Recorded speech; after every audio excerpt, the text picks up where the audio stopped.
Well, Festival International now underway, yet downtown Lafayette is virtually quiet. Our Jim Humble joining us live downtown with a look at preparations. Jim.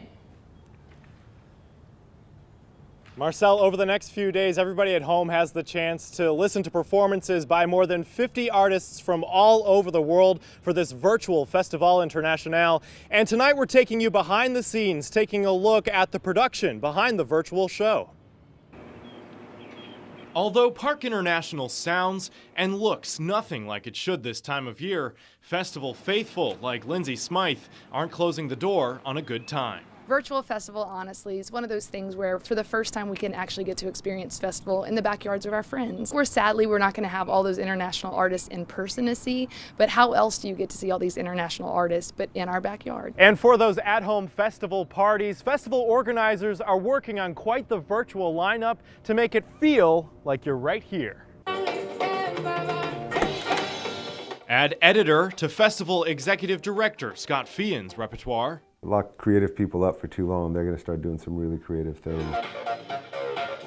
Feehan says after a year in the pandemic, artists have brought their virtual performances to a new level. So a lot of the footage that we got is in high definition, shot from a really nice camera, edited down really nicely. So I think the quality overall of what we got this year was much better than last year. And while AOC community media volunteers won't have performances to shoot and cable to run, Executive Director Ed Bowie tells me how the nonprofit is still lending a hand. The festival has handled aggregating all their content and they're streaming to their Facebook page, and then we're capturing their stream as well, and we'll be running the festival on our channels.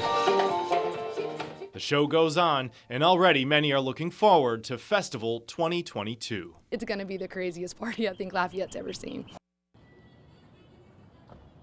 Hearing some of the music downtown as I speak. Well, there are a few ways you can watch this year's virtual festival performance. The festival will be live streamed over at Festival International's Facebook page, and you can also watch on TV, as I mentioned, over on AOC. Look for channels 3 and 4 on LUS or 15 and 16 on Cox. And don't forget, food is another big part of Festival International, something we all love about the festival.